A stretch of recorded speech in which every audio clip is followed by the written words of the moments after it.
Good morning, everyone, and welcome. I'm excited to have you here today. My name is Dr. S.K. Singh, and I hold a PhD in this field. Today, we will be exploring the fascinating world of cleanrooms, focusing on their process and facility design. Over the next few slides, I'll guide you through the key aspects, best practices, and considerations involved in creating effective cleanroom environments. So, let's get started and dive into this important topic together. Welcome to our discussion on cleanrooms in pharmaceutical manufacturing. These environments are specially designed to control contamination, which is crucial for producing safe and effective products. They achieve this through a combination of well-planned processes and thoughtful facility design. The main goal is to minimize the risk of particulate and microbial contamination, especially in sterile product manufacturing. From a process perspective, operations are organized to reduce exposure, cross-contamination, and human intervention. This includes using closed systems, unidirectional workflows, and validated sterilization methods. Clear procedures for material and personnel movement are also key to maintaining cleanliness. On the facility side, cleanrooms are built with smooth, non-shedding surfaces to prevent contamination buildup. They feature advanced air handling systems, like HVAC with HEPA filters, which help keep the environment sterile. Pressure differentials between rooms and controlled airflow patterns, such as laminar flow in critical areas, are essential for maintaining cleanliness. The layout itself is carefully planned to separate clean and less clean areas, often following the WHO GMP classification, which ranges from grades A to D. By integrating both process and facility design, we ensure consistent environmental control, meet regulatory standards, and ultimately produce high-quality, safe pharmaceutical products. When it comes to typical cleanroom finishes, we often see epoxy terrazzo floors because they provide a durable, smooth surface that's easy to clean. The walls are usually painted with epoxy as well, which not only looks clean but resists chemicals and wear over time. For ceilings, suspended drywall or plaster is common, and they're painted to make cleaning straightforward. Clean rooms can be built right on site or even purchased as prefabricated modules from vendors, giving us flexibility depending on project needs. It's crucial that the walls and floors are designed for easy cleaning, resisting not just dirt and dust, but also the harsh cleaning chemicals we use regularly. That's why features like coved floor and wall corners are so important. They eliminate sharp edges where dust can settle and make cleaning more efficient. We also want to minimize horizontal surfaces like piping, ducts, and equipment where dust could accumulate. Keeping these surfaces simple and streamlined helps maintain the clean environment. And finally, lighting fixtures are usually sealed and often integrated into ceiling HEPA filter modules. This ensures that even the lighting doesn't introduce contaminants, maintaining the integrity of the clean room. Now, let's move on to some important considerations for utility services and ancillary equipment in a clean room. First, it's crucial that these services are designed and installed in a way that doesn't compromise the cleanliness of the environment. Essentially, we want to prevent any contamination from entering through these systems. To achieve that, we should minimize exposed piping, tubing, and cable runs, which helps reduce potential contamination points and makes cleaning easier. When it comes to vacuum cleaning equipment, it's vital that they are suitable for cleanroom use to avoid introducing particles or contaminants. Communication systems are also key. They help facilitate staff interaction without requiring unnecessary movement around the space, which helps maintain the cleanroom's integrity. Lastly, the glazing used in the cleanroom should be carefully selected. Double glazing that is non-opening is preferred because it helps prevent heat loss and solar gain, maintaining a stable environment and reducing energy consumption. All these features tie back to our overall goal, creating a clean, controlled environment that supports the integrity of the processes taking place inside. Let's talk about isolators. These are systems that allow us to pass the product around the process while maintaining a sealed environment. The operator accesses the process through gloves, which helps prevent contamination. Because the clean zone inside an isolator is very small, Decontamination is essential, and we typically use automated technologies like vaporized hydrogen peroxide or hydrogen peroxide gas to ensure proper sterilization. Now, what are the advantages of using isolators? One key benefit is that the operator is physically removed from the process, which significantly reduces the risk of contaminating the product. Additionally, isolators can be located in an ISO 8 environment, which is less strict than the traditional ISO 5 clean room, making the setup more flexible. This also means we can have a reduced ISO 5 area overall, which simplifies the facility layout. Plus, because of the containment and sterilization methods, there's a reduced need for sterile garments, making personnel requirements easier to manage. Another important point is that isolators require fewer airlocks and material sanitization steps.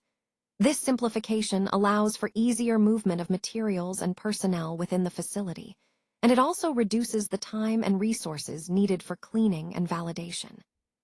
All of these factors contribute to lower long-term operational costs compared to traditional clean room facilities, making isolators a cost-effective and efficient solution for maintaining sterile environments. Let's take a closer look at a typical clean room.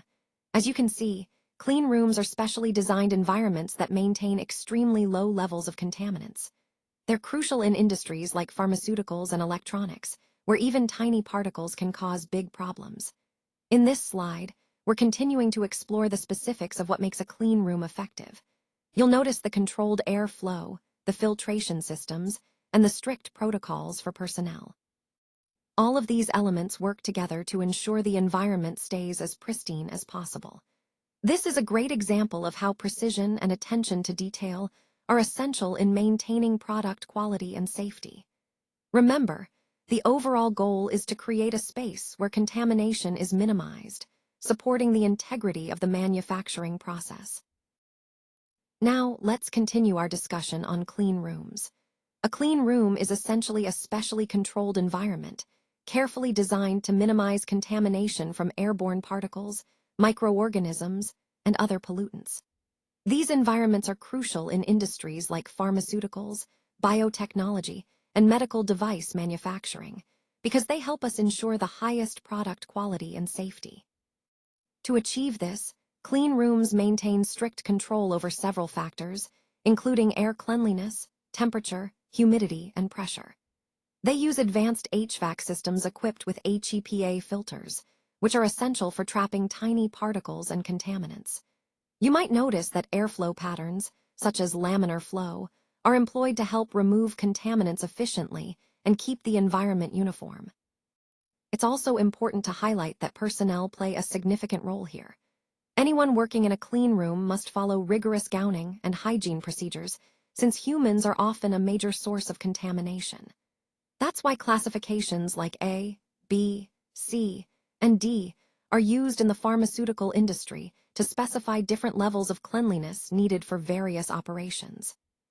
To maintain these standards, regular monitoring of air quality and surface cleanliness is performed to ensure contamination levels stay within acceptable limits. In summary, clean rooms are vital for preventing contamination, safeguarding product quality, and complying with regulatory standards in sensitive manufacturing processes. They form the backbone of producing safe, effective products in these high-stakes industries. In summary, clean rooms in pharmaceutical manufacturing rely on both process design and facility design to effectively control contamination and ensure product quality. Process design is all about organizing operations in a way that minimizes contamination risks. This includes implementing closed systems, reducing manual handling, and maintaining a unidirectional flow of materials and personnel. It's also crucial to validate critical processes like sterilization and filtration to make sure they're working as intended.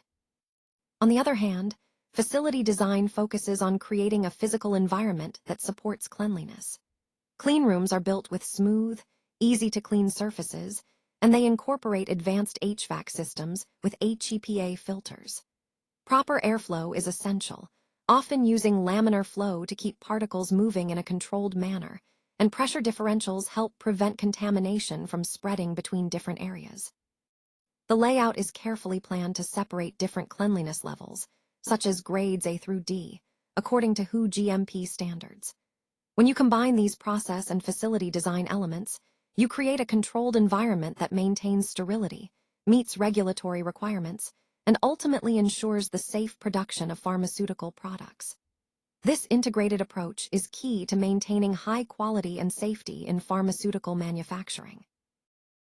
Effective cleanroom performance in pharmaceutical manufacturing really hinges on the seamless integration of well-designed processes and properly engineered facilities. What that means is, on one hand, we need process design that minimizes contamination by establishing controlled workflows and validated operations. This helps ensure that everything runs smoothly and contamination risks are kept at bay. On the other hand, the facility design plays a crucial role by providing the physical environment necessary to maintain cleanliness. This includes elements like proper airflow, advanced filtration systems, and an efficient layout that supports cleanliness protocols. When these two aspects work together, they create a consistent environment that meets regulatory standards and helps protect product quality.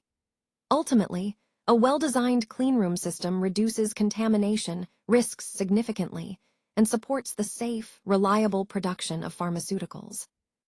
This all ties back to our overall goal, ensuring patient safety and product integrity through meticulous environmental control. For further support, please don't hesitate to reach out to us. We're here to help you with any questions or additional information you might need. You can contact us through the details provided, and we'll be glad to assist you. And with that, I want to sincerely thank you for your time and attention today. Your engagement is truly appreciated, and I hope you found this presentation valuable. Remember, we're always here to support your journey, so feel free to get in touch whenever you need. Thank you once again, and I look forward to connecting with you in the future.